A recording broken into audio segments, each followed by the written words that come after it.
আমার চ্যানেলে তোমাদের সকলকে স্বাগত। আজ আমরা ক্লাস 8-এর রায় মার্টিন প্রশ্নবিচিত্রা থেকে ভূগোলের দ্বিতীয় পর্যায়ক্রমিক মূল্যায়নের প্রথম স্কুল সলভ করব।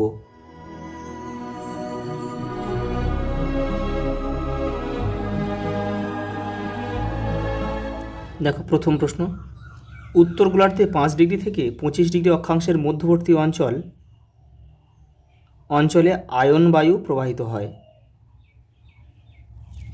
পরেরটা দেখো, পৃথিবীর উচ্চতম জলপ্রপাত অরিনোকো নদীর উপর সৃষ্টি হয়েছে। অরিনোকো নদীর উপর সৃষ্টি হয়েছে। জলপ্রপাতের নামটা একটু আমি এখানে লিখে দিচ্ছি, তোমরা লিখে নেবে একটু।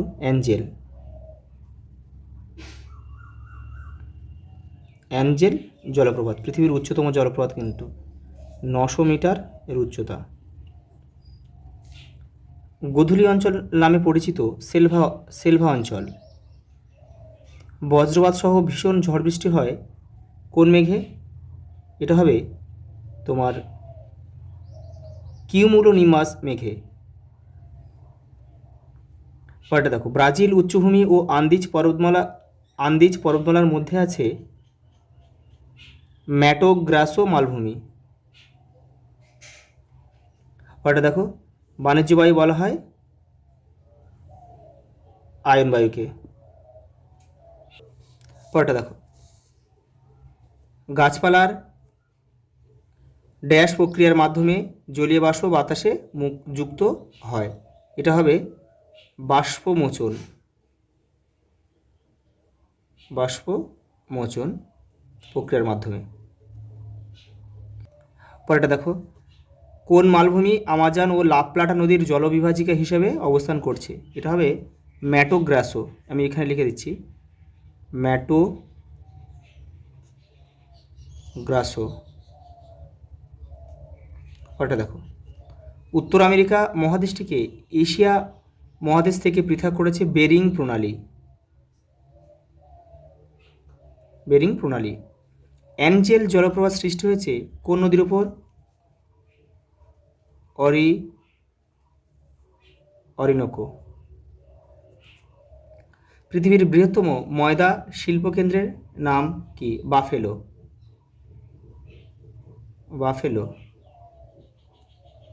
পরেরটা দেখো, জলকণা ও তুষারকণার মিশ্রিত রূপ হলো স্লিট।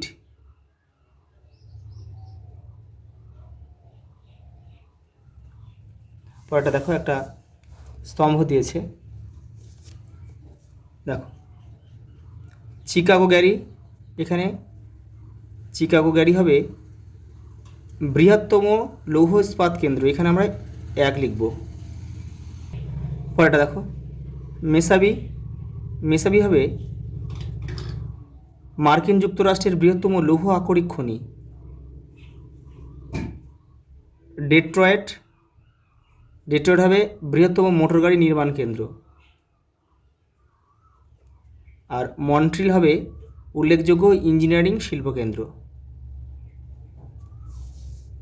পরেরটা দেখো, কোন মেঘের অপর নাম বাম্বি ক্লাউড?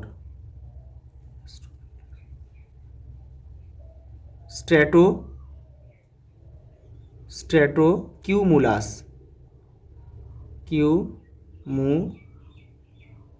স্ট্র্যাটোকিউমুলাস। পরেরটা দেখো, পৃথিবীর বৃহত্তম স্বাদু জলের হ্রদটির নাম কি? অর্থাৎ মিষ্টি জলের হ্রদ। এটা হবে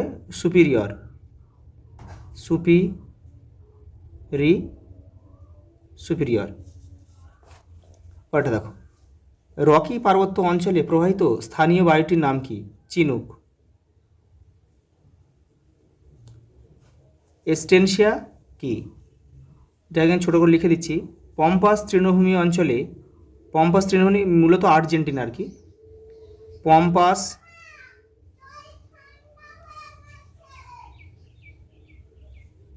তৃণভূমি, এখানে আমি লিখে দিচ্ছি এটা আর্জেন্টিনা।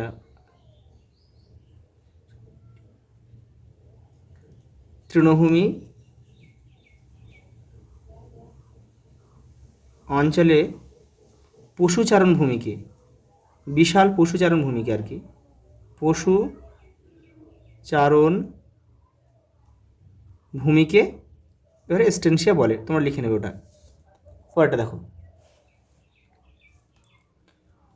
বাষ্পীভবন ও ঘনীভবন বলতে কী বোঝে? তোমাদের বইয়ে দেখো 45 নম্বর পেজে রয়েছে। এই দেখো, জলের বাষ্পে পরিণত হওয়ার প্রক্রিয়া হলো বাষ্পভবন। আর আর দেখো ঘনীভবন, ঘনীভবন দেখো বাষ্প থেকে তরলে পরিণত হওয়ার প্রক্রিয়া হলো ঘনীভবন। পরেরটা দেখো, উত্তর আমেরিকা মহাদেশের মোট মোট দেশের সংখ্যা কতগুলি? 23টি।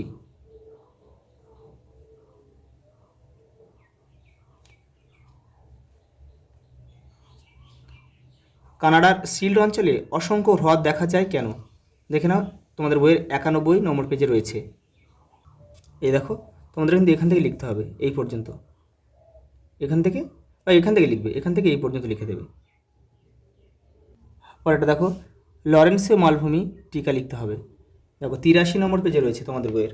এই যে এই দেখো লরেন্সীয় মালভূমি, এই যে এই পর্যন্ত লিখবে এখান থেকে।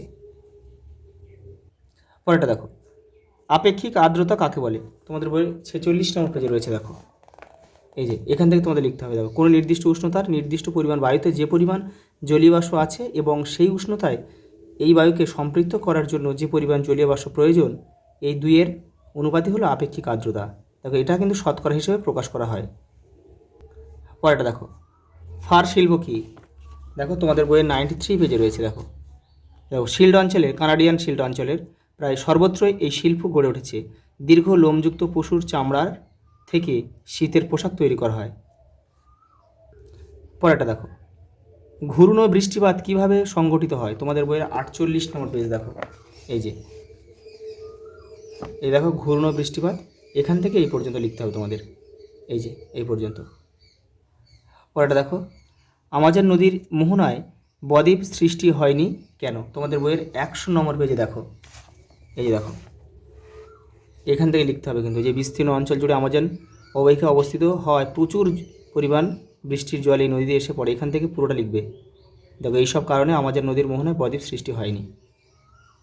পরের প্রশ্ন দেখো, হ্রদ অঞ্চলে শিল্প কৃষিতে উন্নত কেন? দেখো তোমাদের বইয়ের 90 নম্বর পেজে উত্তরটা রয়েছে। দেখো দেখো কৃষি উন্নতির কারণ রয়েছে, এইগুলো সব কিন্তু তোমাদের লিখতে হবে। এই যে এখানে কিন্তু 1 2 3 4 5 6 7 8টা পয়েন্ট রয়েছে, সব লিখবে। পরের প্রশ্ন দেখো, মৃত্যু উপত্যকা কি? 81 নম্বর পেজ দেখো তোমাদের বইয়ের, এই যে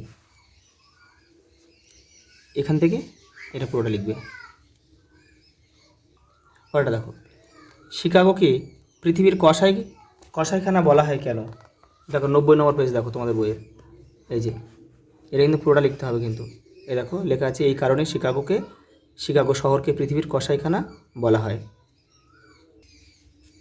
পরেরটা দেখো, শৈলক্ষেপ বৃষ্টিপাতের চিত্রসহ উৎপত্তি বর্ণনা করো। তোমাদের বইয়ের 47 নম্বর পেজে উত্তরটা রয়েছে। দেখো এই যে এখান থেকে এটা তোমাদের লিখতে হবে। শৈলক্ষেপ এটা বৃষ্টি ছায়া অঞ্চল, এই যে শৈলক্ষেপ বৃষ্টিপাত উপরে রয়েছে, এই যে শৈলক্ষেপ বৃষ্টিপাত এখান থেকে তোমাদের লিখবে এই পর্যন্ত। আর এই ছবিটা কিন্তু অবশ্যই দিতে হবে, এই ছবিটা। পরেরটা দেখো, পৃথিবীর ফুসফুস কোন অঞ্চলকে বলা হয়? এখানে লিখে দিচ্ছি সেলভা অরণ্যকে পৃথিবীর ফুসফুস বলা হয়। দেখো এই অঞ্চলের জলবায়ু ও স্বাভাবিক উদ্ভিদের বৈশিষ্ট্য লেখো, 104 নম্বর পেজে রয়েছে। দেখো যে এখান থেকে তোমাদের করতে হবে, এখান থেকে পড়ে কিন্তু তোমাদের ছোট করে করতে হবে।